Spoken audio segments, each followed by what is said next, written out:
I'm delighted to be with you. Yeah. First of all, I'm delighted to be with you. I received so much reaction from last week, and I'm grateful for that. I wish I could answer every question, but your job will be to pose the questions, and Kellum will sort them out, and we will try to answer them. I want to begin with the fact that this morning in the Oval Office, the President of the United States defined a relationship with Russia. He is now imposing a 100% tariff at the end of 50 days if, well, who knows what, because he changes his mind. But it all has to do with Ukraine. The most interesting aspect of what happened was that he is going to allow defensive weapons to be transferred through NATO to Ukraine.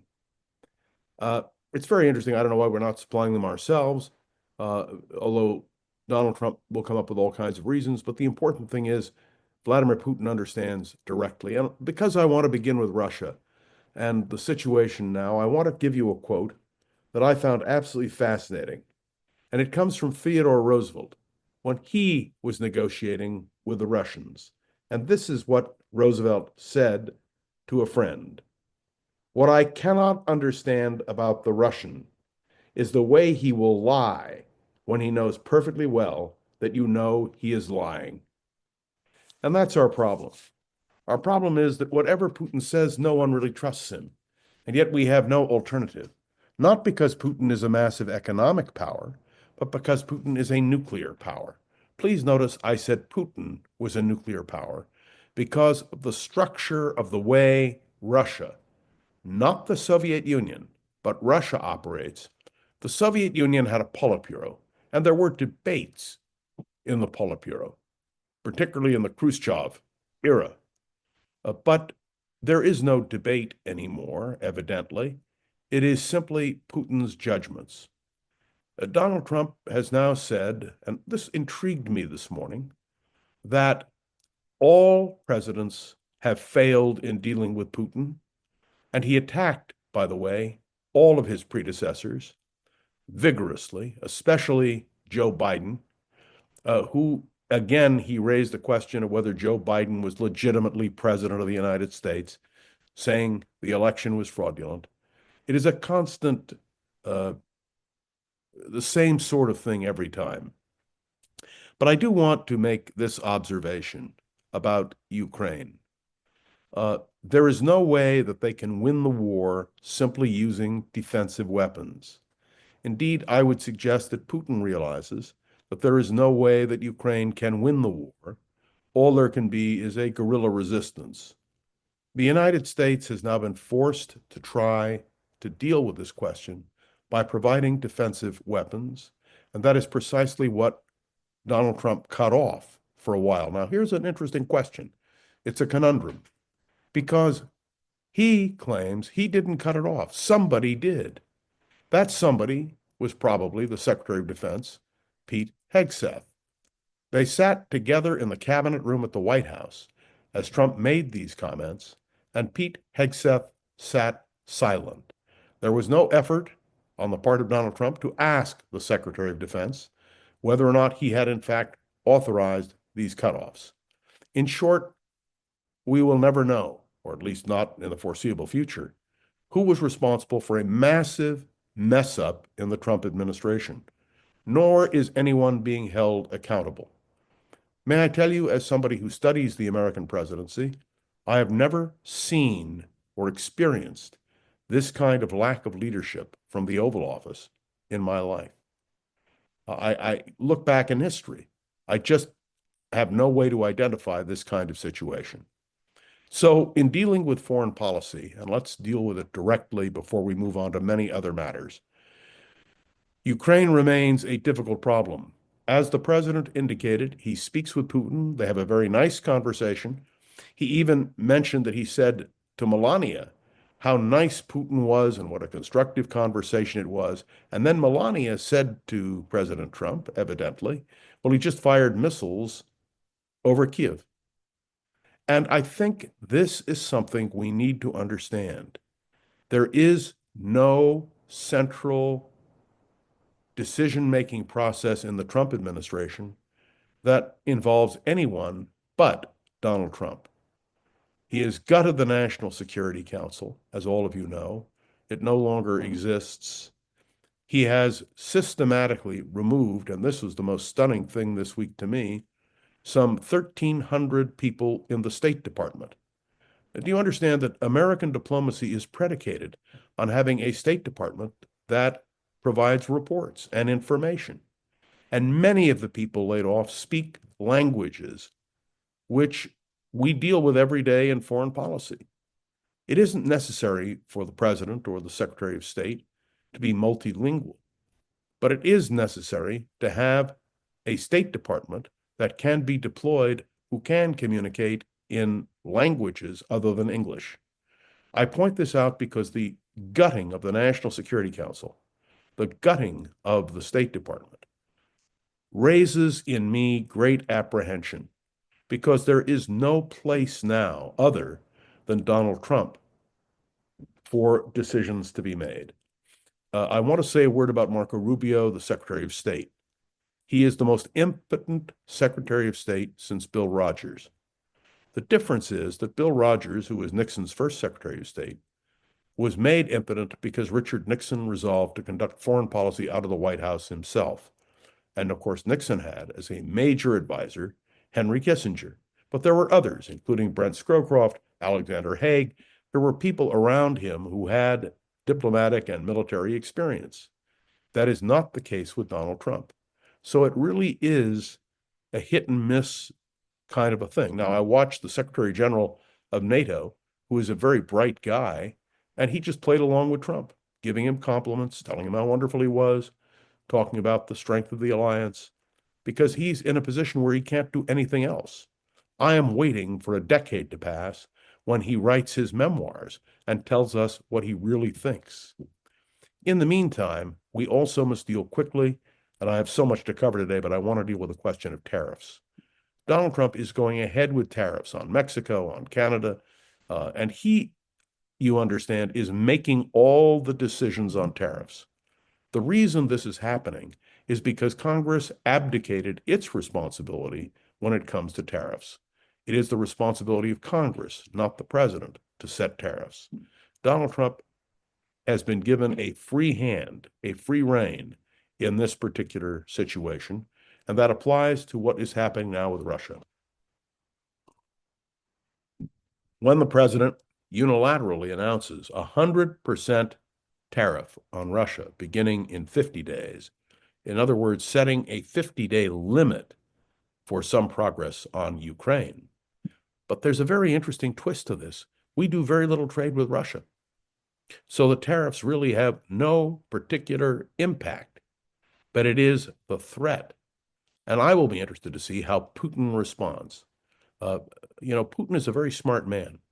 I don't like Putin. I don't like his policies. But the simple fact is that he now has to respond in some way to what the president has done. Let me say a quick word about the Middle East. Benjamin Netanyahu just spent the week in Washington.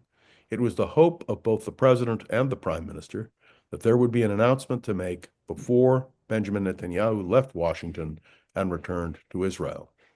That did not materialize in large measure, as you know, because you follow the news, because of additional demands that Hamas made, and yes, demands that Israel made for protection. I don't have any crystal ball in terms of trying to tell you how this will be resolved, except I want you to understand very clearly that no one in Israel trusts Hamas. And certainly no one affiliated with Hamas trusts Israel.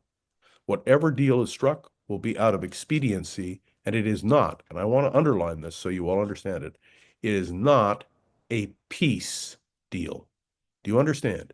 The best that can be achieved is a ceasefire with the release of some of the remaining hostages and the bodies of some of those who were hostages, who are now deceased.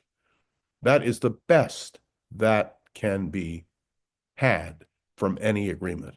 So when you hear the word peace in the context of this situation, forget it. It's not peace. And I'm pointing this out because there are many variables and real problems in trying to arrive at a solution.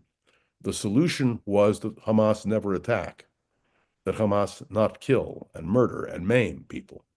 The answer was for the complete release of all the hostages. And of course, Hamas refuses to do that to this day.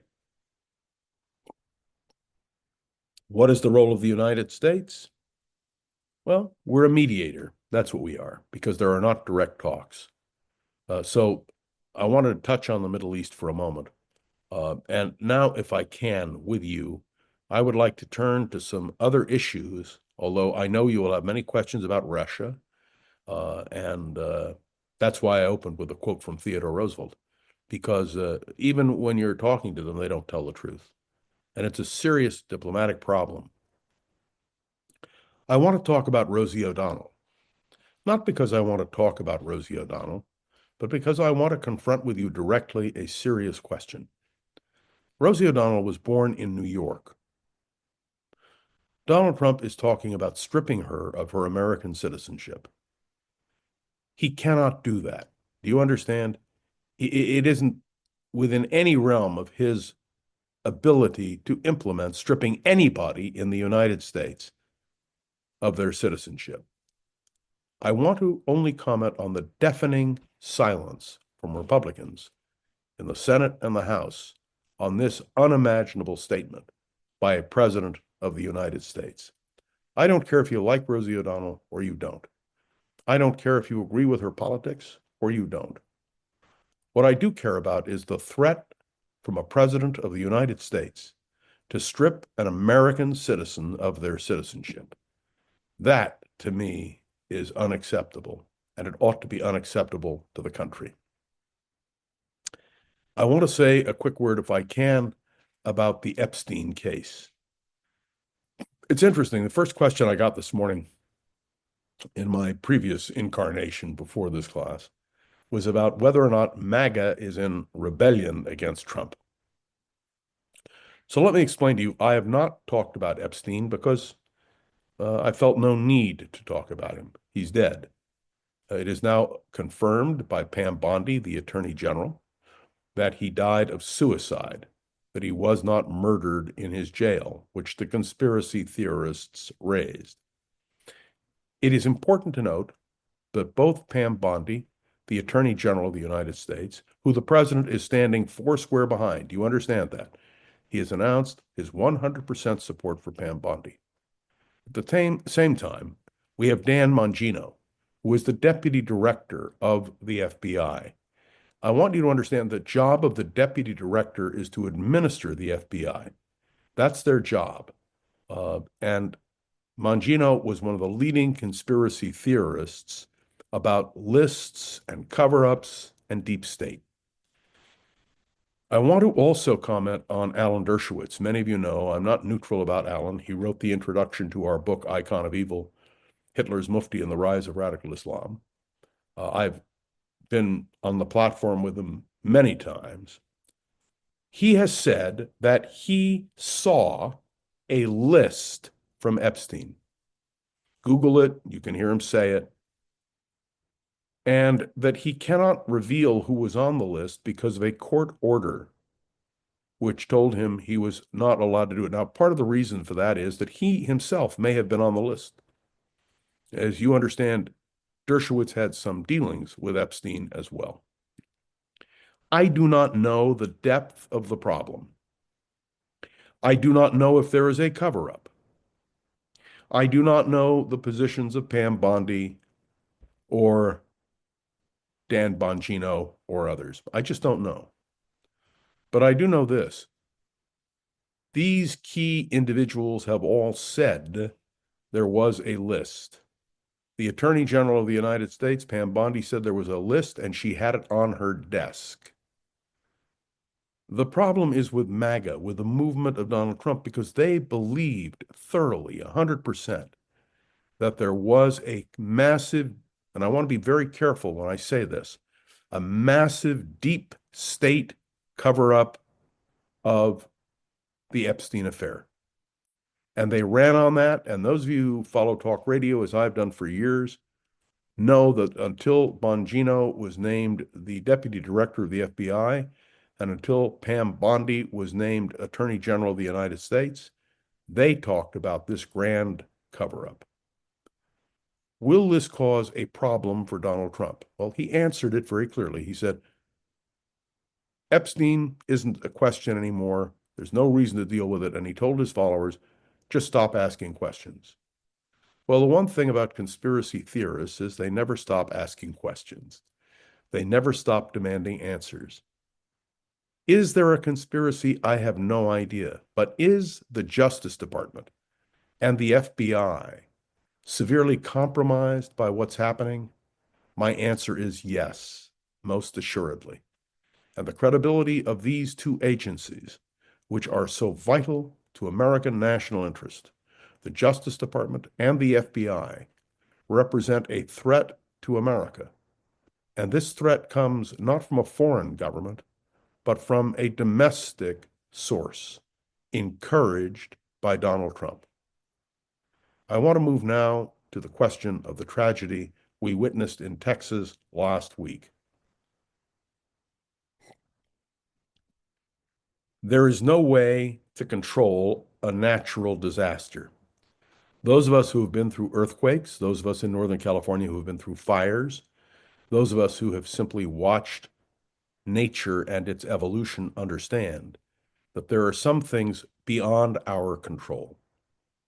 What is clear is that the handling of what happened in Texas was not handled correctly. And Donald Trump can, as he normally does, blame Joe Biden and the Biden administration. But the simple truth is there were errors made, but there very often are during these kinds of incidents. What is most instructive is that the president was calling for the dismantling of FEMA, and now he isn't. And you understand the political implications. When there's a disaster, FEMA is on the ground. It makes all the difference in the world. We saw it here in the California fires. We've seen it in every incident. But the idea that is now being promulgated, that the president has now reversed his position on FEMA, I would suggest is a good thing. But it's not being done, in my judgment, for any other reason than politics. Now, let me also be clear about NOAA. The ability to predict weather, well, it's really an impossibility. But NOAA has been a stellar star in every way in terms of its predictions on weather, whether they are bad or good, right or wrong. The simple fact is that we have a problem with all of these federal cutbacks. And I'm speaking now particularly about the disaster situation. So many people have been cut that it is impossible by any stretch to do the kind of job which needs to be done during a disaster. And you're hearing this slowly coming out about what happened in Texas. Delays in communication, inadequacies by the Secretary of Homeland Security, Kristi Noem. I mean, it's a fascinating thing, and it really is an embarrassment. And it was because Donald Trump and his erstwhile friend, who ran Doge, Elon Musk, made a serious error in cutting off their nose to spite their face. There's no question there is waste in government. We all know that. But have you tried calling your Social Security office recently? Have you? Do you know that it's very hard to get through on the phone, and even harder when you try to go into the office yourself? Let me talk about Medicaid for a moment, because that to me is another indication. The president guaranteed there would be no cuts in Medicaid. All of us know there are massive cuts in Medicaid. Massive. Some 80 million, and I want to repeat that again, 80 million Americans who depend on Medicaid for their health care are affected. By the way, I spoke with a gentleman yesterday. I was at a program and he worked for NASA. for the Space Information Agency. And he explained to me he's retired. But he said, I talk with people who are still involved. And he said, excuse me, and he said, they're scared. Why? They're being asked to take lie detector tests in NASA. His comment to me was clear. This is a problem through all of our federal agencies. There is a fear abroad in the land, whether it has to do with Medicaid, whether it has to do with Social Security, whether it has to do with, well, all of these issues. I want to say a word about immigration. I do so because I do not know anyone who favors illegal immigration.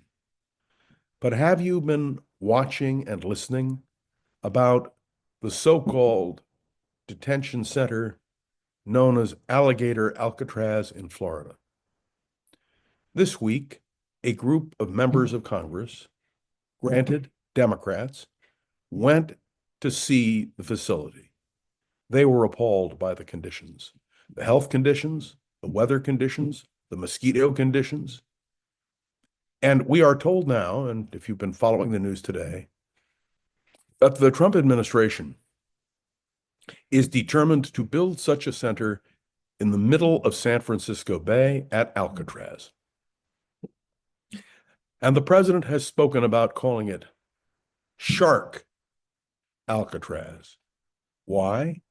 Because in order to prevent escapes, he wants to have sharks put in San Francisco Bay. If I could make this up, you would have laughed me out of this class. You would have told me, John, you're absolutely out of your mind. No sane, rational person would propose that. But the simple truth is that Donald Trump is proposing it. And according to what we are hearing from Homeland Security and the national prison system, Donald Trump is determined to go ahead with this plan to deploy thousands of immigrants who are here illegally, in their mind, to Alcatraz. Has anybody been to Alcatraz recently? You know, I've been out to Alcatraz. I've taken the tour. It's not equipped to handle thousands of people.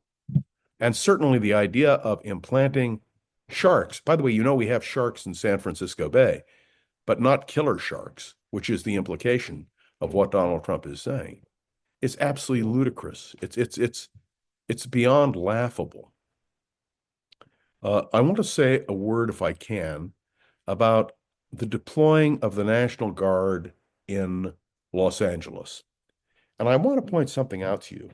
The president could deploy National Guard units there, but no, let me underline this word, no National Guard units were deployed to Texas to assist in the tragedy which is unfolding there. Where are the priorities of this administration? And I point this out sadly, but directly to you, because it is something of great concern. Now, I've taught courses for OLLI over the years about the use of presidential power. And I said something last week which immediately resulted in a flurry of comments from many of you, because it was as if I was saying something nice about Donald Trump. Let me explain that the administration of presidential power is something which every president has to consider carefully. Those presidents who do not administer their power successfully are unsuccessful presidents. And we have had some in recent years who have proven ineffective. And I include in that Jimmy Carter. I include in that George H.W. Bush. But you can go through the history of the American presidency and see how a president squanders his power. Unlike his first term, Donald Trump is not squandering his power. He has a plan. It is being administered by people from the Heritage Foundation and Project 2025. And they are doing it systematically and effectively throughout the federal government. Now, just so you're aware, there's nothing illegal about what the president is doing. But I will tell you that when the High Court, the Supreme Court of the United States, allows Trump to continue his mass firings, allows his policies on immigration to continue, there is no check or balance on the president. And you heard the president's press secretary say that she felt that the checks and balances limited presidential power and therefore was against them. That's the whole point of checks and balances. That's why we're not a dictatorship. We are a nation founded on the premise that a check and a balance must be applied. And that's why I wanted to raise the issue of the National Guard with you, because the use of the National Guard is within a president's power. But how that National Guard is deployed and the things they are called upon to do should be reviewed by the courts. Now, you all understand that something happened of great significance. The Supreme Court made clear that a president of the United States can act. They also made clear that a district court cannot stop a president's actions nationwide. So the ruling that was just made in Southern California, dealing with the power of the courts to restrict presidential power, does apply only in Southern California. Do you understand that? Only in Southern California. Now the question will be whether or not the Supreme Court will take up this whole issue. And I believe they ultimately will, and they will expand presidential power, because at least 6 members of the court believe and have stated their belief in a unitary presidency. That is, the dominance of the presidency over other branches of government. I'm incredulous that the Supreme Court, which is a co-equal branch of government, would cede that kind of power. But this Supreme Court has chosen to do just that. Let me revert, if I can, to the question of foreign policy. There is no check or balance on a president when it comes to foreign policy. I think I recounted the story, but I want to do it one more time for emphasis. I interviewed Tom Eagleton, former senator from Missouri, several times, actually. Tom Eagleton was the author of the original War Powers Act, limiting the use of the power to make war. In the end, Tom Eagleton voted against his own bill because it had been watered down so much, as he said to me on the air. I wanted to limit the president's power. What this bill will do is expand the president's power. And that is exactly what the War Powers Act has done. Those of you who've taken my course on problems of political leadership in America, I spend an hour going over the whole question of the War Powers Act. And I cite Tom Eagleton and Jack Javits and those key senators who wanted to change the way America goes to war. But the reality is, and no Supreme Court will overturn this, that the President of the United States is the supreme commander when it comes to forces. He is the commander-in-chief of the armed forces. And just so you're aware, there is no check or balance on the president's power. Unless, and I want to emphasize this, all of you remember General Milley, who was the chairman of the Joint Chiefs of Staff during a portion of President Trump's first term. General Milley refused to deploy American forces, as the president asked him to do, in order after the 2021 incident in Washington, or after there were questions about using the military to enforce what the president thought as an election fraud. And he said very clearly, General Milley did, that these are matters that have to be decided but not by the military. I would note to you that President Trump has threatened on a number of occasions to recall General Milley to military service for the purpose of court-martialing him and convicting him on these questions. He hasn't done it yet. I doubt he will do it because I think it would create a national backlash. But make no mistake, this all has an impact. What will the Supreme Court do on many of these upcoming cases? And there are some very consequential cases coming up. I regret to say the Supreme Court will not be the balance agency or the stop agency as it has in the past. You all remember Mitch McConnell, the former Republican leader in the Senate, who voted against the conviction of Donald Trump in the second impeachment hearing.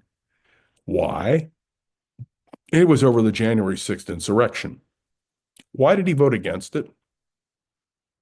He said because the courts will take care of it. The courts will have the final say. And of course, theoretically, he was right. But from a practical point of view, that's not how it turned out. Let me wrap up my formal presentation because I've covered so much and I know you all have questions on a whole variety of subjects. In designing this class, one of the things I anticipated having to do was to respond on a week-to-week basis to events taking place. Those of you who are Trump supporters, please note, I have not said anything pejorative. What I've tried to do is to lay out the facts. And I do believe that the Trump people would not disagree with my analysis at all in terms of the use of presidential power. But I want to conclude by saying, who is president of the United States matters, whether it is in making policy, implementing policy, nominating people for both the Supreme Court and the federal courts. The simple truth is that the presidency has become what Arthur Schlesinger Jr. called in his magnificent book, the imperial presidency. We now have a president who presides as if he were king. And the only way you can restrict that kind of action is if you have an active Congress and an active Supreme Court. And clearly, in the case of the Supreme Court, there is a reluctance to take action. And clearly, in terms of Congress, they will do nothing until the voters speak in November of next year. All right, let me pause now and take whatever questions you have. And you remember your homework assignment was to come up with questions that you wanted to ask me, which I might not address. And that is a continuing homework assignment. So when I dispatch their grades to you, Kellum, you will note that that will be my consideration. Hey, well, I was just going to say, shockingly, there are no questions today, but the first question just came through, and I'm sure there will be lots more to follow. So here we go. Here is the first one. What is your take on the influence of the white Christian nationalism of the 20-year reformation of the Republican Party and the power of the presidency? Let me deal directly with the fact that today is July 14th. It was indicated when we started this was Bastille Day. But I want to point out it was the opening day of the Republican National Convention held here in San Francisco in 1964, a convention which transferred power from the old Eastern establishment of the Republican Party, the Dewey, Landon, Willkie wing of the party, to a new generation of Republicans led by Barry Goldwater, Ronald Reagan, and others who took a very different view of the way the country should function. I remember that convention because I was there, but more than that, because it was the dividing line between the old Republican Party, the rhinos, if you will, and the new Republican Party that arose out of Barry Goldwater. There was a determination by Barry Goldwater and his supporters to revolutionize the concept of what the Republican Party would be. There were several things that happened. First of all, Barry Goldwater opened the door of the Republican Party to Southern Democrats, the segregationists. You will recall that in the summer of 1964, Strom Thurmond, Democrat, former states' rights candidate for president of the United States in 1948, gave a magnificent speech, and it was a brilliant speech explaining why he was leaving the Democratic Party and joining the Republican Party. The whole balance of political power shifted because Southern Democrats, who were segregationists and states' rights people, shifted to the Republican Party. And it became part of what was termed the Southern strategy under Richard Nixon to try to cultivate that point of view. There was a second wave, and that second wave was the inclusion of evangelical Christians in the heart of the Republican Party. Jerry Falwell was instrumental in that. And let me remind you that Falwell in 1976 supported Jimmy Carter for president of the United States. And by 1980, based primarily on the issue of a woman's right to choose, Jerry Falwell and the moral majority, which I at the time nicknamed the immoral minority, were welcomed into the Republican Party. And all of a sudden, within the Republican Party, you had the rise of those who opposed a woman's right to choose and those who called themselves Christian nationalists. I believe that Donald Trump welcomes Christian nationalists. All you have to do is take a look at his White House staff, which include a number of people who are, in fact, Christian nationalists. They are welcomed into the Republican Party. And that presents a problem. That is why, for instance, just to give you an example, in some states, the Ten Commandments are now displayed in classrooms. In one state, it has to be presented in such a large way that the students can read it seated at their seats. This is being challenged in court, but it's a tough question. Are we a nation of law? Are we a nation that is in favor of separation of church and state? I contributed an article a quarter of a century ago to put a book put out on the separationist faith and American Jews. There were moves to amend the Constitution, and this may shock some of you, but do you remember John Anderson, the liberal Republican who ran for president in 1980 in the Reagan-Carter race? John Anderson favored an amendment to the Constitution, which he submitted on a number of occasions to add allegiance to Jesus Christ into the Constitution of the United States. Now, of course, that was all defeated then, but one must question whether or not that would happen today. The rise of Christian nationalism, as it is called, should disturb all Americans who believe in a pluralistic society. The argument has been used that you cannot impose the Ten Commandments if you truly believe that every individual has the right to freedom of religion. This is not a Christian nation. It is not.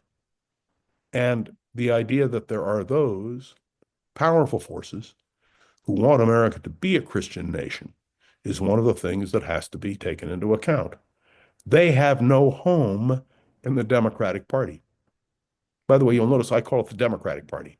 Whenever I hear somebody call it the Democrat Party, I know what they really think. It is the Democratic Party. There are no people in the Democratic Party who today advocate that position. There were once. All you have to do is read the Southern Manifesto from 1955 when it came to the question of segregation to understand where Southern Democrats stood. But they're all Republicans now. And so it is a curious partnership between the old segregationists, the religious right, those who want to make America a Christian country, and how we are proceeding in this regard.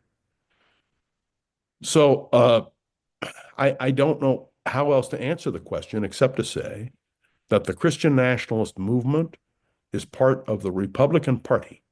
I don't think it's accepted by most Republicans, but there is no effort to curtail their activities within the party.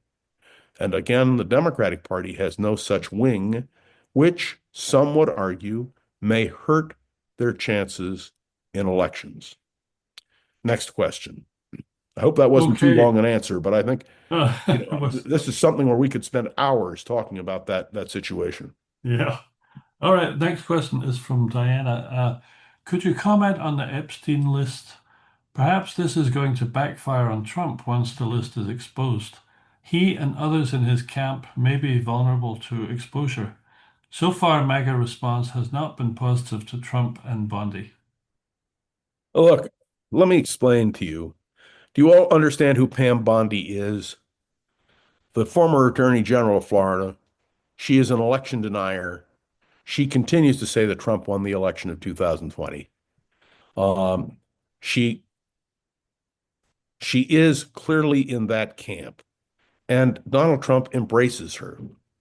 He just had her yesterday at one of his events. He went to watch the sporting activity and invited her to join. Pointedly did not invite Dan Bongino to participate.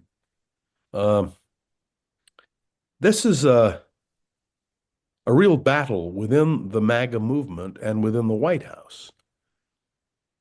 What did Epstein have on Trump? They traveled together. There are pictures of them together. He traveled on the private plane of Epstein. Uh, I don't believe in guilt by association. I really don't. I think you have to deal with a person's record. Donald Trump had pledged full disclosure on Epstein, and now they're shutting it down. The minute I see people like Bondi and Bongino shutting all this down, I worry because is it a move to protect the president, and what does he need to be protected from? Uh, by the way, this is not just an issue for Republicans. It was an issue for Bill Clinton, who was also close to Epstein. Do you all remember that? Do you know that? I've talked about that repeatedly when this question has come up. Epstein is not a partisan question, but if you have something to hide, you don't want a thorough investigation. Um, Personally, I don't know what's true and what isn't true. But when Alan Dershowitz, who, as I pointed out, I think earlier, wrote the introduction to our book, Icon of Evil, Hitler's Mufti and the Rise of Radical Islam, Dershowitz, who I've known and respected over many, many years, even when we've disagreed, for Dershowitz, as he did last week, to publicly say there is a list. You can deny there's a list, but there's a list, and I've seen the list, and I'm instructed by the courts that I can't talk about it, so I won't. Well, that should raise everyone's concerns. It would have been like saying to John Dean, don't talk about what's on the tapes. It's the same kind of cover up. And the only reason that Nixon was exposed was because the tapes existed and the Supreme Court sided with the idea of full disclosure. I don't know whether an Epstein case would offer us that kind of answer. But clearly, where there is smoke, there is fire. And it is not enough for Donald Trump to say, just put it all behind us. At least that's my view. Is it enough to bring down a president? I don't know. Uh, Donald Trump has many people who really believe that he has done the right thing. Let me make one other side comment, then we'll go back to questions. The continued attacks on Joe Biden distress me. The attack this morning on George W. Bush disturbed me. The attacks that continue to come against Barack Obama. Donald Trump still believes in the birther movement. When you put it all together, I don't understand personally how Donald Trump gets away with it. And then I realized the problem is the Republican Party is a captive of Donald Trump. And now everything is dependent. I haven't really gone into the question of this great, big, beautiful bill which is passed. Do you understand what the impact is going to be? Not on the people listening to this podcast. Is there anybody here on this podcast who is receiving Medicaid? I doubt it. I think all of you are of means. Certainly, you can afford to pay the tuition at OLLI, um, although there is some scholarship, I'm told. But I simply want to point out there is a disparity here. And when you think about what the implementation of this great, big, beautiful bill will mean, and we'll be talking about that, if not in the remaining two classes, but certainly Kellum has asked me if I would be available to do some special lectures in the fall. And of course, I always try to accommodate Kellum. Um, as push comes to shove, may I make a quick comment on this? Do you note that the major issues involving this great, big, beautiful bill are not implemented until after the midterm elections? Did you know that? Do you think that's an accident? The Republicans understand what the consequences may be, but if the consequences are not noticeable until after the midterm election, they escape that penalty unless it is pounded home what, in fact, the implications are. So I'm pointing these things out in a class where my job is not to be an advocate, it is to be academic. I'm trying to give you straight, honest answers, which I do not think can be disputed by anyone on any side of the aisle. Next question. Okay, next question is from Edward. Do you have any wisdom to share on what the Democratic Party can do to impact the swing of the pendulum back to the center of left? The Democratic Party has an identity crisis. What is it? Is it the party of Franklin Roosevelt? Is it the party of Harry Truman? Is it the party of John F. Kennedy? Is it the party of Lyndon Johnson? Is it the party of Barack Obama? Is it the party of OAC uh, or of Chuck Schumer? Look what's happened in New York City. We have a mayoralty race coming up in New York. The latest information I had from a conversation this morning is that Andrew Cuomo is seriously considering running as an independent, which he has the option to do. Well, if you have Mayor Adams and uh, Governor Cuomo running as independents, and Mayor Adams is not a Democrat, he's running as an independent, against a self-declared democratic socialist, what options exist for people in New York City?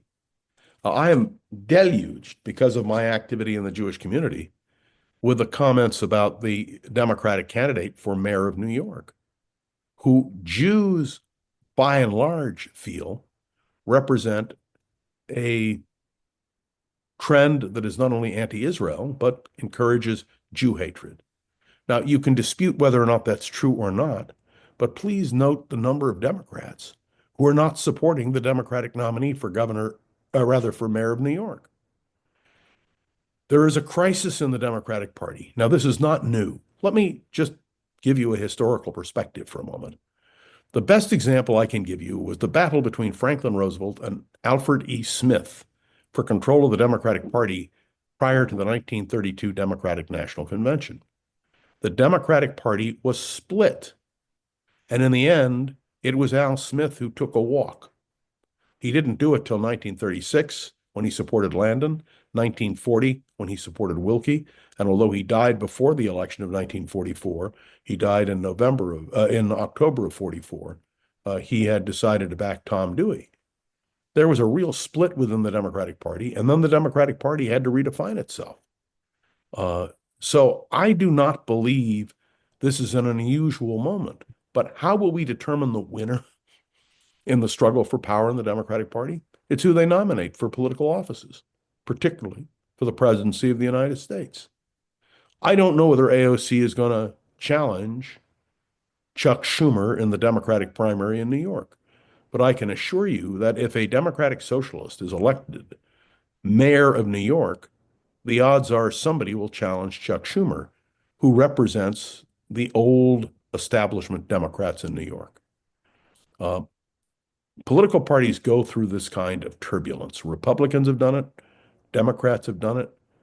But let me just do one other thing.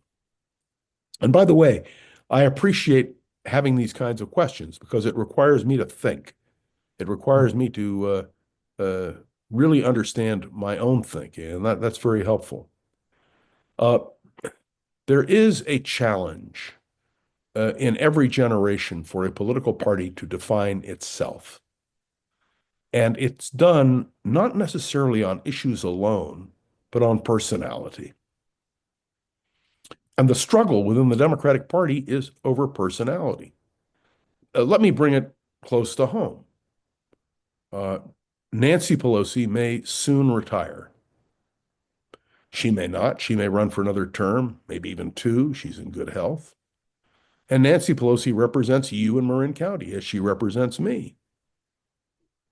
Uh, Let me point out to you that there will be a battle to succeed her between Scott Wiener, who is a member of the California State Senate and who has already announced that he's going to file as a candidate either in 2026 or 2028. You also have Nancy Pelosi's daughter, Christine, who is also going to run. And you have a third candidate who I've not met yet. I can't remember his name, but he is determined also to run for that seat. It will be a choice for the voters of San Francisco and Marin. Who do you want to represent you in the House of Representatives? The Republicans don't have a shot because anybody remember the last Republican member of Congress to serve in this area? It was William Maillard, who was reelected in 72 and retired in 74 to become an ambassador at the behest of Richard Nixon, which opened that seat to someone who all of you remember, John Burton, the brother of Phil Burton, who represented San Francisco and Marin in the House of Representatives until he chose to step out in 1982. So I'm raising this because it's personality in politics, and it's who raises the most money and who has the most media. And let me give you a Republican example.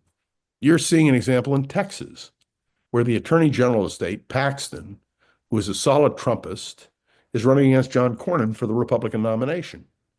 Now, the simple truth is that the odds of a Democrat winning a Senate seat in Texas, I think, is not very likely. But again, the Republican Party will be choosing in Texas between two individuals. And by the way, talk about slamming people. Paxton's wife is divorcing him. And one of the arguments, the ads that are being run, have to do with the fact that Paxton claims to be a good Christian, but he's getting a divorce from his wife. I mean, you can't make this stuff up. So questions of morality will most assuredly play. Interesting enough, here in San Francisco, it doesn't seem to matter. You can be Scott Wiener and be an advocate for gay rights and be gay yourself and still be elected to office. And we're now going to deal with the question of nepotism. By the way, you all remember the other example of nepotism? When Phil Burton died, his wife succeeded, Sala Burton, and would have continued had she not succumbed to cancer. So there are all sorts of circumstances, all sorts of issues. And we're seeing that play out now in San Francisco, by the way, over the question of ethnic studies in San Francisco high schools. And I would commend to you the Voice of San Francisco, where I broadcast regularly, which is running a series of articles and commentaries on the question of ethnic studies. I mean, somebody asked me, John, how do you decide what to talk about? I can't stop talking about all this stuff, and I try to do it in a knowledgeable way. In any case, next question. Hey, next question is from a guy called Callum. Here it is. Trump has been convicted, not just accused of many crimes, including sexual assault. In a normal world, this would have caused huge outrage and caused a reaction that would prevent him from being elected to almost any position. In fact, in normal circumstances, he'd be in jail. Yet the pushback is still relatively low key. Do you see that changing in the near future? Well, first of all, let me explain. I'm reading the new book, 2024, which is, I'm just in the middle of it. It's a book about the election written by three writers who are very good writers, by the way. Um, One works for the Washington Post. I'm not sure where the other two work, but I read this last night, Kellum. The question of being convicted on 34 counts and not having it matter, that has to do with what's going on in the Republican Party. And all I can say is I have friends who excuse everything Donald Trump says, who say he's the best president we've had in generations. Look at all the good he's doing around the world. I countered and I said, Kellum, look at Richard Nixon. And some of you took my course on the life and times of Richard Nixon, the man who introduced warm relations with China, who diffused the Cold War with the Soviet Union, whose foreign policy prevented a war between India and Pakistan from expanding into a nuclear conflagration, a man who created the Environmental Protection Agency, a man whose war on cancer saved countless lives and probably people who are sitting here in this discussion. Richard Nixon did a lot of good things. Do you understand that? A lot of good things. He was the last liberal Republican president, which is hard for many people to understand. Yet Nixon was brought down by his own hubris. The only way Donald Trump will be brought down legally is by his own hubris. And how does he get away with it? I have to tell you again my own point of view, and I'm always reluctant because I try to be more academic than not. I urge you all to see a movie because I think it sums it up pretty well. Before I get to the movie, let me just describe there is a cult around Donald Trump. And when you're dealing with a cult, I think it's very hard to break through. Nixon never had that kind of cult. He just didn't. But I would suggest to you that Donald Trump does have that cult, and it doesn't matter what he does. The people who approve of him, look, he's got a nominee who he's just put up, who has been his lawyer for a judgeship. This is a man who believes, who would not state publicly that Donald Trump can't run for a third term, which is the 22nd Amendment to the Constitution. A man who refuses to condemn the violence which took place on January 6th. And he's been considered for a federal judge's position, which will require Senate confirmation. And the odds are he's going to be approved because the Republicans are marching in lockstep. The movie I would commend to you is Elmer Gantry, about an evangelical minister with great charisma. Burt Lancaster, I think, was the star in that movie. But it explains how Elmer Gantry is brought down by his own personal failings. And Kellum, you're right. In a normal world, do you remember the Monica Lewinsky scandal? Do you remember how it tore us apart? Do you remember how Bill Clinton became the first president since Andrew Johnson in 1868 to be impeached by the House of Representatives? Do you remember that? Not convicted in the Senate, but impeached. Nixon was never impeached. He resigned before he could be impeached because he knew what was going to happen. And do you remember, in retrospect, the Lewinsky case as a sexual scandal? Well, I think it's faded completely. Most people don't even remember it.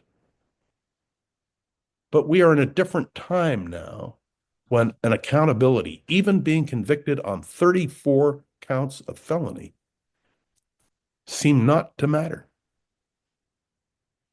I will confess my own error.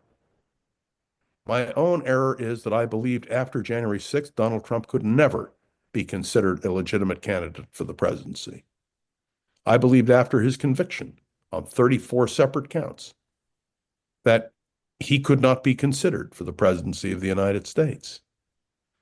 And I realized that my problem is that I still operate in a logical world, in a political world which had some sense of balance to it. I don't think I taught the course on the Republican Party for OLLI. I did it from.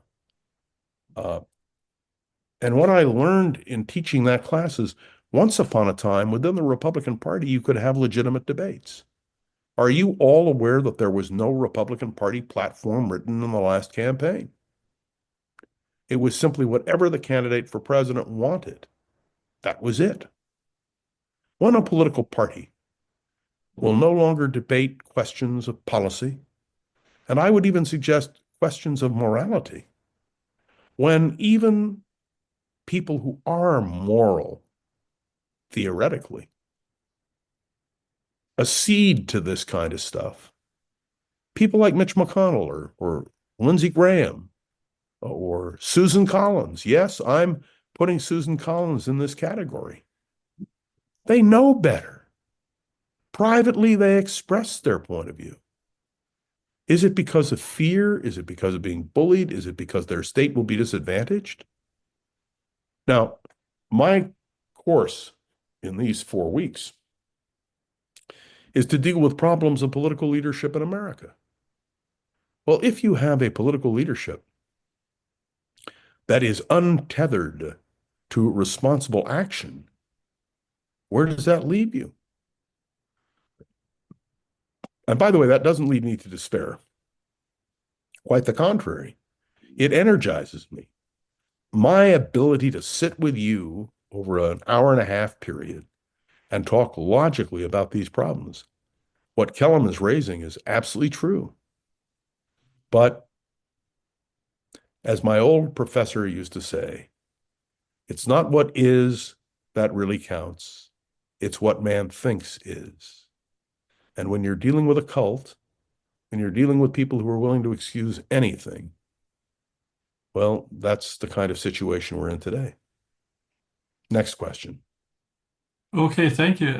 Charlotte says, what is your sense of the best Democratic nominee for president in 2028? I've tended to think that the nominee should not be a West or East Coaster, too polarizing. Yet Newsom is presenting as someone who wants to create a unifying platform. Look, I'm not a prophet. If you had asked me at this point in 2008 whether Barack Obama could be nominated for the presidency of the United States, I would have said no. In fact, I argued with my children. They were little, and I always took my kids to the polls. You know, some places you're not allowed to do that, and so on. But all the people here in my polling area know me and watched my kids grow up. So they let them come in. My kids argued with me till the last minute to vote for Barack Obama. But I insisted in the primary on voting for Hillary Clinton because I had a greater trust in her ability. Now, I was either right or wrong, but in the end, uh, I never would have imagined that Barack Obama would be the nominee. But what did it? I'm going to give you two examples of how a single speech, and I've talked about this in OLLI. I remember I did my program on this some years ago, and Kathy Henderson enjoyed it very much. Who are two modern American political leaders whose reputations were made not on substance, but on speaking style? One was Ronald Reagan, who in October of 1964 delivered a speech, which you can all Google because it's up online, called A Time for Choosing. It runs about 28 minutes. He gave a presentation for Barry Goldwater that was absolutely brilliant. In fact, people said, God, if Goldwater could talk like that, Goldwater could win the election. Well, the simple fact is that that one speech created the momentum for Ronald Reagan to become governor of California and then to go on to be elected president of the United States. A time for choosing. It wasn't a speech in person. It was delivered, by the way, I believe it was recorded here in San Francisco at the old KPIX studios on Venice Avenue. Uh, but it was a canned speech. It was a speech which there were people watching, and so you'll see people applauding. But it was a speech that was magnificently constructed. And the second was Barack Obama, whose speech at the Democratic National Convention at 2004 left people wishing that they could nominate Obama and not John Kerry. By the way, another speech, but it failed because of the system, was Mario Cuomo. I watched his speech to the Democratic National Convention in 2000, rather in the 1984. It was delivered here in San Francisco at Moscone Center. And I was a witness to that. Uh, if delegates had not been bound to Hart or Mondale in 84, Mario Cuomo would have been the Democratic nominee for president because the speech resonated so fully. In fact, I have a collection of great American political speeches, and that speech is included in an audio form. So sometimes a speech can really center a person and make them an individual who can lead. And that's what we're going to see with the Democrats and the Republicans when Donald Trump is gone.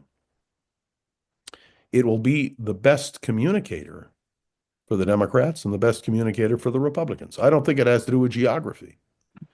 I think if you have a message and people identify with that message, it doesn't matter what part of the country you come from. It matters how well you can deliver it, how effectively you can deliver it. I would suggest, although he never rose to those great heights, that was Bill Clinton's appeal. Bill Clinton spoke in a way in 1992 that people could understand. And of course, he had another big plus going for him, and that was he had Ross Perot running as a third-party candidate. Can I ask myself a question?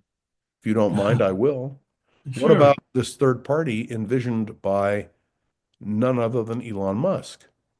Uh, I want to explain to you that a political party created by one person cannot succeed.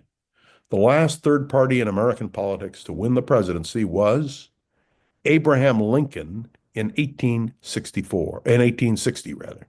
And how did Lincoln win in 1860? The Republican Party was founded in 1854. It ran candidates for the House and Senate and governorships in 54, 56, and 58. And in 1860, they didn't win a majority. They won a plurality, and Abraham Lincoln became president. But the party laid the foundation, really as an anti-slavery party, laid the foundation for a victory, which made the Republican Party a major force in American politics. It's a fascinating story. The campaign of 1860 is just filled with all sorts of wonderful stories and anecdotes. But let's be clear, you have to build from the bottom up. A political party that runs a candidate from the top, thinking that person can win, is bound to fail. You all understand. That was the problem with Henry Wallace in 1948, George Wallace in 1968, John Anderson in 1980, Nader in 2000. You have to build from the grassroots up. And the best example of that is Jesse Ventura, who was elected governor of Minnesota as an independent and was a failure as governor of Minnesota because the Democrats and the Republicans both sniped at him. A third party doesn't work in this country. And I could go into the history of third parties ad nauseum because it's one of the areas that I have really taught and studied about over the years. I'm not worried. Let me just point out, Ross Perot had as much money, theoretically, as Elon Musk. And he was unable to build a political party which had a sustaining strength. Remember when in the end, when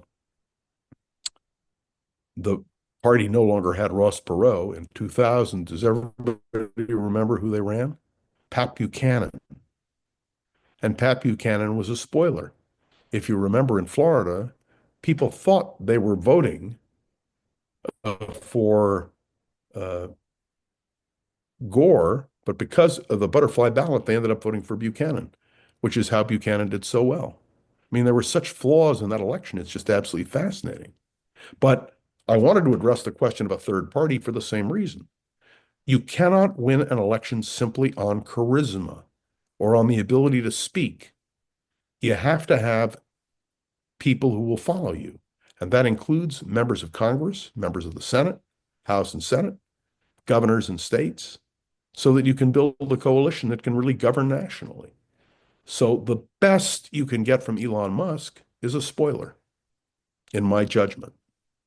And by the way, to answer the question, no, he's not eligible to run for president. He's a naturalized citizen. He's not born in this country. You all know he was born in South Africa.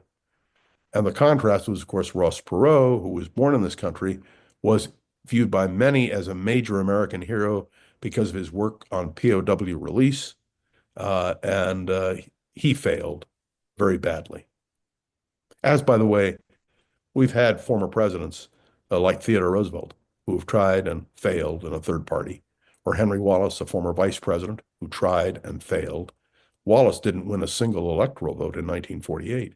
And all that George Wallace won in 68 were the Southern Democrats who voted for him. But it's just an interesting commentary. I mean, you can't. Do you remember? I just want to stretch your memories for a minute. Do you remember when Donald Trump talked about running as a third party candidate for president? Do you know why he didn't run? Because people explained to him how a third party could not succeed. So instead, I would say Trump hijacked the Republican Party, which became his vehicle. Anyway, next question. Okay, Diana says, do you think that a strong leader or statesman such as Cory Booker could be enough of a voice to bring an energy back to the Democratic Party?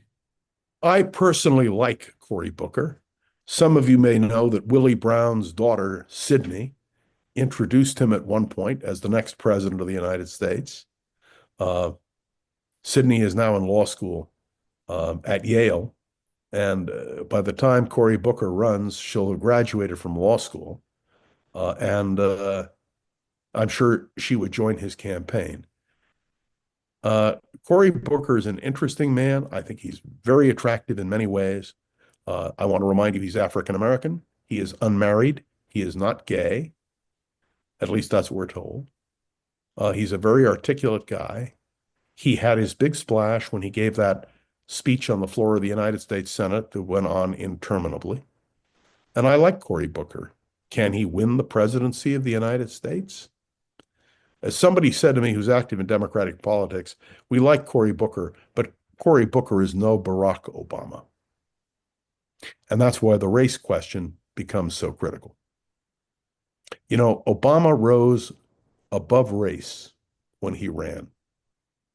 And you may remember that John McCain, when a woman in the audience, and there's a video somewhere of it, asked him whether he could vote for someone who was not born in the United States, because that was the birther thing that Trump had promoted. And I'll never forget John McCain. Whatever you thought of his choice of Sarah Palin, whatever you thought of his politics, John McCain said, well, no, you're mistaken, ma'am. He was born in the United States. He was born in Hawaii. I mean, what you got from John McCain was an honest, clear, precise answer. And all of you will remember, even when he was dying, he came to the Senate floor and went like that when it came to the question. I'm putting my thumb down for those of you who don't have your video on, which defeated the attempt to repeal Obamacare. Anyway, my answer is I like Cory Booker. Gavin Newsom wants to run. He will have retired as governor of California 2 years before the 2028 election. And he'll be campaigning for 2 years, nonstop. And he'll have no constraints because his state duties will have been concluded. And of course, a Democrat will be elected governor of California. The only question is which one. Should I make a quick comment now on Kamala Harris? I guess this is as good a time as any. I have no idea whether she's going to run or not run. But I can tell you, I worked for Richard Nixon. And I remember when Dick Nixon ran for governor of California, and he was given a pretty good shot at winning up to a point. The night before the election, he said he was honored to be running for governor of the United States. When you've been on a national stage or an international stage, it's very hard to consider your issues in California, water, taxes, all that stuff as being relevant. It's hard once you've had that dose of Potomac fever. It's really tough. And I don't know what Kamala is going to do. I had dinner with one of her closest confidants recently, and he has no idea either. But let me put it to you this way. May I quickly? I mean, there's so many things we can talk about, but let me define this for you. We no longer have a Democratic nominee and a Republican nominee. We have in this state a system now implemented by the voters, which I opposed thoroughly, that the top two run off against each other. You remember when Harris had to run against Sanchez, two Democrats running for the Senate? Do you remember that? Um, so what we're going to find here in California, I don't think any Republican will be in the top two, at least none they're talking about now. So you could see two Democrats running against each other. And Gavin Newsom will not be a factor, but if Kamala Harris runs, she will be the number one vote getter. I think there's no doubt about that. Who would the number two vote getter be? That's a great question. And if it's another Democrat, and you've got to choose between Kamala Harris, and then she's governor of California. That is the likely outcome because there is no viable Republican Party in this state. And may I tell you, as someone who regrets that profoundly, what a shame it is, because what you then have is not two political parties running against each other with real platforms, but you have two Democrats who basically are going to implement the same policies. So it's a choice of personality. But if Kamala Harris chooses to run for governor, the odds are she will be elected because there will be no real opposition to her once she comes in the top two. Is that clear to everybody? Do you all understand the way the system works now? Did I explain it too quickly? I'm sorry if I did, but if you have questions, I can No, answer. I think we get it. I think so. Thank you. There are two comments here about Pete Buttigieg. He would be a good president, says Patricia, and Kay says, do you think Pete Buttigieg is electable? He has been mayor of a major American city. He has served in the cabinet of the President of the United States. He is gay. There's a whole segment of Americans who won't vote for somebody who's gay. By the way, that in a sense cooked Mitt Romney because there were people who wouldn't vote for a Mormon, a member of the Church of Jesus Christ of Latter-day Saints, as it should be properly called. So you have people who vote against. Buttigieg he's a powerful advocate. I think he would be better off running for vice president as a starter. But could you have a ticket of Harris and Buttigieg? Could you have a ticket of Newsom and Mayor Pete? Could you? Yeah, I guess. But for the Democrats to win, they've got to run to the center and they have to have somebody who can articulate the message clearly and precisely. Okay, thank you. Kay says Pelosi will be challenged by her daughter, question mark. No, no, no. Christine will only run, and I think Weiner in the end will only run if Nancy bows out because of age. Okay. Gretchen says, can you recommend a reliable source for political information? Jeez. What a question. Well, certainly my podcast no, I'm not going to push my podcast, which by the way, we now have had almost 500,000 downloads. I listen, I've said this before, I'll say it again. I listen to the CBS hourly news on the radio. And the reason I do that is because it's a basically 4-minute broadcast without opinion. It's just the straight news, which is what I like. 740i on the AM dial and whatever the AM dial outlet is. I do read the New York Times. I do read the Washington Post. I do read the Los Angeles Times. Um, the normal outlets. I also read our local press. The Chronicle may not be much of a newspaper, but it's the only local outlet. If you're talking about conventional listenership. Now, I listened, let me just tell you on the weekend, I listened to Mark Levin, who had an hour-long interview with Benjamin Netanyahu, the Prime Minister of Israel. I didn't expect fairness or neutrality, but I expected to listen respectfully to what was being said. I do the same thing with Sean Hannity. I know what I'm getting when I listen to the right-wing talking heads. The only left-wing talking head is Rachel Maddow, and her reach is much less than the right wing. Did I mention this before? You have to correct me, Kellum, when I do this because I can't remember week to week everything I've covered. But I was on KGO for almost 3 decades, and we had every point of view on KGO. They pulled the plug on KGO, and now KGO doesn't exist.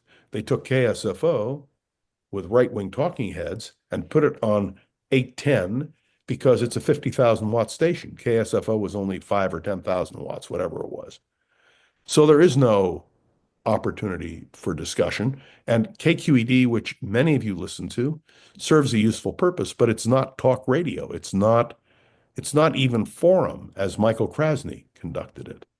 It's a very different animal because they also, you understand that funding for public radio and television is being pulled by the Trump administration. You're all aware of that, right? So if you're a supporter of KQED AM or you're a supporter of KQED television, you better pony up a little more money because they're going to need it. Because when that federal money is cut, it's going to have real consequences for public radio and public television. And they have the votes in the House and the Senate to do just that. I hate to deliver the bad news. One of the greatest regrets of my life is that I'm not on a talk show every single evening. Some of you know when I was on KGO, I worked 6 days a week.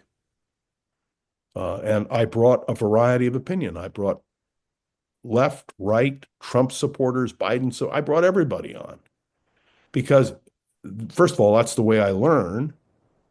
But second of all, it's fascinating to interview people. I like that diversity of opinion. Now, what I'm trying to do in this class, although all of you can tell I'm not voting for Donald Trump, I'm trying to be fair in my analysis and give you honest answers. But this class is 4 sessions, and God knows where we'll be next week. But to get fair news coverage, it's not Walter Cronkite, it's not Huntley and Brinkley, it's not Frank Reynolds and Howard K. Smith or even Barbara Walters. We live in a different era. And those of us who understand what I'm saying in terms of those names, look, somebody asked me, who do you trust on CNN, for instance? And my answer is Wolf Blitzer. But Wolf is my age. He's 76. We studied, as you may know, we were students at the Hebrew University in Jerusalem together. We became good friends. But he's the last of the old timers. I like Jake Tapper, but Jake Tapper is not neutral in what he does. And as for Fox, Brett Baer is the only one that I listen to on Fox, and even he has his bias, as you know. So it's a very complicated business. I wish with all my heart that there was talk radio. I would like to have a talk radio station like KGO with a liberal, a conservative, a progressive, a libertarian. Those of you who remember Bill Wattenberg, Bill was a libertarian. He wasn't left or right. But I'm afraid, and I say it with the greatest personal regret, that those days are gone. So Okay, that's it. thanks, John. We have just a few more questions. There's a couple of comments here. Let me run them together. First of all, Louise says Pete Buttigieg is a popular candidate. Being gay, will that especially affect his chances in the middle of the country? And then Diana says, I recently heard an interview with Cory Booker, and he said that he was running for president in 28. I think Cory Booker is going to run, and I think Pete's going to run. And the Democratic Party is going to have to sort it through. Mm. Look, we have had, do you remember the Republicans in 64? If I can go back, uh, as I told you, the Republican convention opened in San Francisco on this date in 1964. You had Goldwater, Rockefeller, Scranton, Henry Cabot Lodge Jr., Richard Nixon, Harold Stassen, uh, George Romney as a viable candidate. So you had at least seven contenders in the Republican Party. And it narrowed down, if you recall, after the California primary, when Rockefeller withdrew, to Goldwater and Scranton. But you had a diversity of opinion. I remember when the Democratic Party offered that.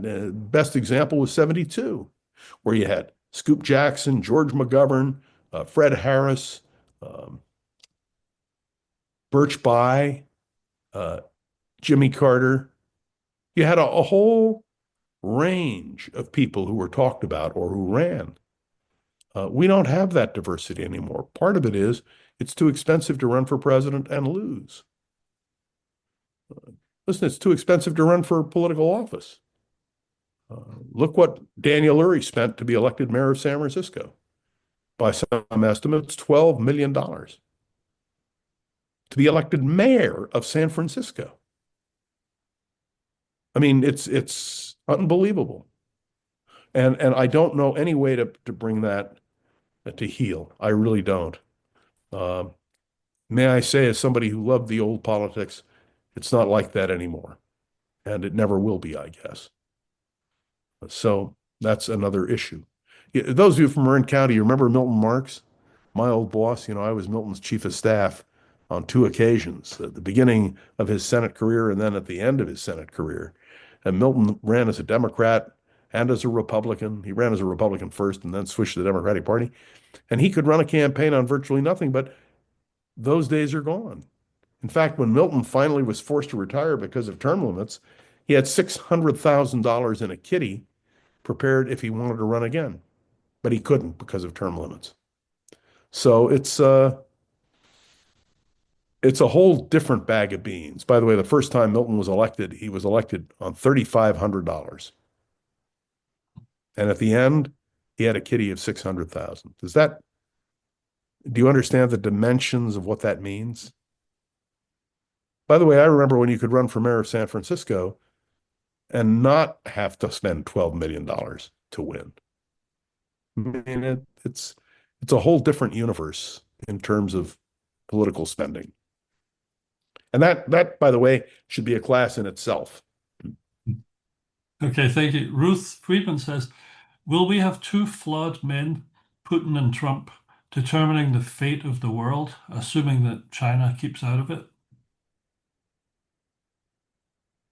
You know, let me go back in history to the Munich conference, where you had the Chancellor of Germany, Hitler, the head of Italy, Benito Mussolini, you had Neville Chamberlain, the Prime Minister of Great Britain, and you had Daladier of France. And the question was, could these four individuals who in those days ruled, if you will, the most powerful countries in Europe, could they resolve the issues? We are dependent on who our leaders are. And in the course I taught for OLLI on America's presidents, you understand presidential leadership counts for everything. I don't think anything will be decided by Putin and Trump sitting together. And the reason is because Trump now detests Putin and Putin now detests Trump, and you'll see the back and forth. The victim is Ukraine. You understand the only way to stop Ukraine, the war, really to stop it, is for Russia to withdraw and concede Ukrainian independence. Donald Trump said something very wise this morning. He said that the goal of Putin, his golden mean, was Ukraine. Well, Ukraine is not going to go back to the Russian Empire or the former Soviet Union. When I studied in the Soviet Union in 1969, Ukrainian independence had been shattered. They were part of the Union of Soviet Socialist Republics. But I'll never forget teaching a course at Colorado College. I was giving a lecture actually at that moment. And there was a Ukrainian professor who explained to me I wish I could think of his name. Anyway, that nationalism, Ukrainian nationalism, would never die, and they would resist Russia forever. And that, I would say, that was in 1978 when I had that encounter at Colorado College. They offered me a teaching position, but I didn't want to move to Colorado. So I would go in and give special lectures. Kellum, sort of what I'm doing to you. Um, it's it's it's uh, it's fascinating to have that reminder today because this professor not only spoke Ukrainian, but explained to me the drive for Ukrainian independence. And so my answer is a group of powerful people can sit in a room as they did at Munich and try to carve up the world, and it doesn't necessarily work out the way you want. By the way, you want to take a modern analogy? Take a look at George W. Bush and the then Prime Minister of Great Britain, uh, who seemed to be in full accord, and both were let down. Okay, thank you. Kay says, what were the two parties before Republicans with Lincoln? And The she also Whigs, says, do you think the Pete B might not be picked for VP because of his gayness? Okay. First of all, it was the Whigs, and there was a third party called the Know Nothings who nominated for president in 1856. Anybody remember? Millard Fillmore, who had been president of the United States. Uh, and he only carried one state, and that was the state of Maryland, Millard Fillmore. Uh, so um, I guess the answer to your question is that I do not see any third party force that can be anything more or less than a spoiler. Uh, as to your question about Mayor Pete, do people care about his sexual preference? The answer is I don't think most of us do, but middle America does. And you will note that Clarence Thomas is still raising on the Supreme Court the question of taking up same-sex marriage again and trying to eliminate it. It's hard for me to believe that Clarence, well, everything about Clarence Thomas defies description in my mind. By the way, you know how he was nominated for the court. Do you remember who he replaced on the court? Thurgood Marshall. Talk about ethnic politics. The decision by George H.W. Bush was that if a black man retired, you had to have a black man in that seat. And if you remember, he was confirmed after the whole issue of his sexual proclivities. He was confirmed by a 2-vote margin, 52 to 48. You all remember that? Anyway, that's why ethnic politics, when somebody says to me, it doesn't matter the race or the religion, nonsense. And you should know that I believe it's 6 of the 9 justices today are Roman Catholics. And that also is fascinating because we used to have Protestants, right, dominating, and then you had a Jewish seat and you had a black seat. It's all history now. Here's an interesting suggestion here. How about Fareed Zakaria? For what? I assume this is for president. I don't know. Fareed Zakaria is a very bright guy. I don't agree with him on a lot of things he says, but he's not going to run for anything. And I listen to him on Sunday mornings when I'm able to, because I find his program very informative. But you're talking about pulling somebody from the media? I don't think so. I think it's very hard to shift from the media to politics. The exceptions, of course, were Ronald Reagan and Donald Trump. Remember The Apprentice? That's what really made it. And Ronald Reagan's movie career. I have a whole book on his movies. It's fascinating. Okay, Next. just a couple more questions. We just got 5 minutes left. Oh, don't worry. I have no. Oh, I see. Yes, you're right. I'm looking at my watch. You're right. Yeah. So here's a couple of quick ones. What do you think will be Biden's legacy? Okay, now you're asking me to put on my hat as a presidential historian, and I'm happy to do it. I think Biden will rank among the top 15 presidents of the United States, in part because of his legislative accomplishments. He had the greatest legislative accomplishment since the New Deal. It was amazing. By the way, Donald Trump will also rank highly because of his accomplishments in terms of legislative action. Whether you agree or disagree with it, the reason I gave Donald Trump an A, I think it was last week, I gave him an A in the exercise of presidential authority is for that reason. Uh, the tragedy of Joe Biden is if he'd been president 20 years before, I supported Joe Biden the first time he ran, which was in 1987. He was going to run for the 88 campaign. You remember he got caught plagiarizing Neil Kinnock. Kellum, you remember Neil Kinnock, Yep. who was a labor politician in Great Britain. And what happened is that Biden used word for word language in an ad of Neil Kinnock. Um, and Biden had other unfortunate things, but he became president too late in his life. He was fortunate that he was able to accomplish as much as he did legislatively. I just finished reading Jake Tapper's book, which explains the decline of Joe Biden. And those of you who listened to me on KGO radio in those days know that I was not in favor of Joe Biden running for another term. I felt he was too old. And by the way, there's some people who were in their 80s who were just fine, but it was clear just looking at Joe Biden that he wasn't. And after his debate performance, which I would remind you was just a year ago, he could not be considered as a person who could win re-election and most assuredly would not have served out a second term. He was just too old. But you can be old and still have all your marbles. Do you understand? But it was clear that Joe was slowing down. And I'm a great fan of Joe Biden. I think he's one of the brightest guys. And by the way, he was a great orator. I remember the days when we would appear at conventions together and he could stand on a platform for 2 hours with no notes and deliver a flawless speech. I heard him do it many times. Hmm. Just very briefly then, a couple more things. Kay says, what does the Democratic message need to be?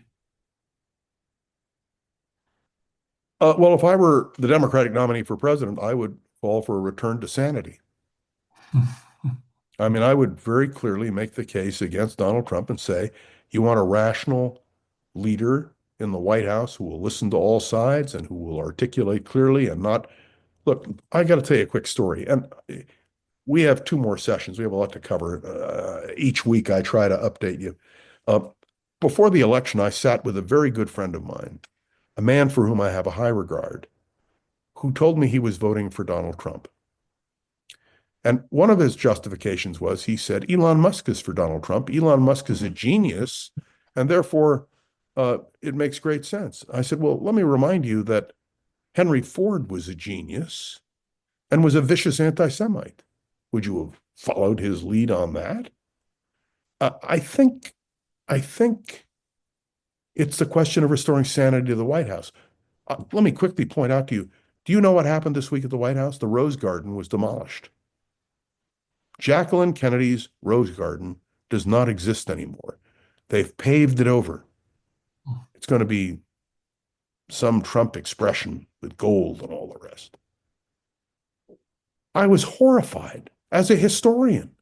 I have my White House guide just within reach practically, which I could open up and show you. It was composed when Jacqueline Kennedy was president of the United States. And it describes the whole reason for the Rose Garden. He's obliterating history. By the way, my copy of the White House Guide is signed by 5 first ladies and 3 presidents, and it's a treasure. And I keep thinking to myself, what would Bess Truman and the subsequent first ladies have thought of what has happened in the White House? I mean, you have no idea. Have you seen the Oval Office lately? I mean, it's I tell people when you go to a presidential library, take a look at what the Oval Office was like under any president, Eisenhower, Truman, Nixon, it doesn't matter. And then take a look at what it looks like today. And you understand a real tragedy which has taken place. But That's John Rothman, the historian, speaking. Hey, Next John, question. one last question. It's actually 11:41, so we need to pay you 1 minute overtime here. But the last question No is, additional charge, Kellum. oh, thank you. The last question is from Edward. Is the Hoover Institute influencing Trump or the other way around?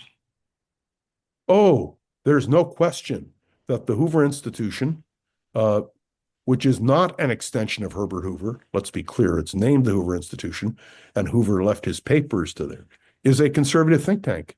No question about it. And if you take a look at what they've produced, many of their opinions are the basis for Trump policy. So I have no bias against the Hoover Institution, but it is a conservative think tank.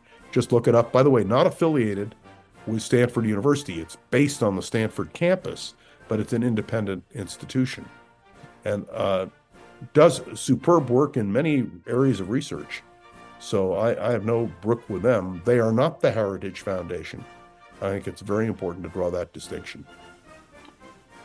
Okay, John, thank you so much. What? I think, You mean we've exhausted our time? yeah, for now, till next week. Ladies and gentlemen, remember your homework assignment. I want you to put together any questions you have, whether it has to do with foreign policy or domestic policy, in the next week. And what I've tried to give you today is the second attempt at going around the political world with John Rothman. Thank you very much. Thank you so much. Thank you, Thank you, John. John. Thanks, everyone. Thanks for your questions. Great questions. Yeah, certainly. Of course, you have great students. Yeah, we do. We do. All right, thanks. See you next week. Thank Bye. you. Have a good week, everyone. Bye.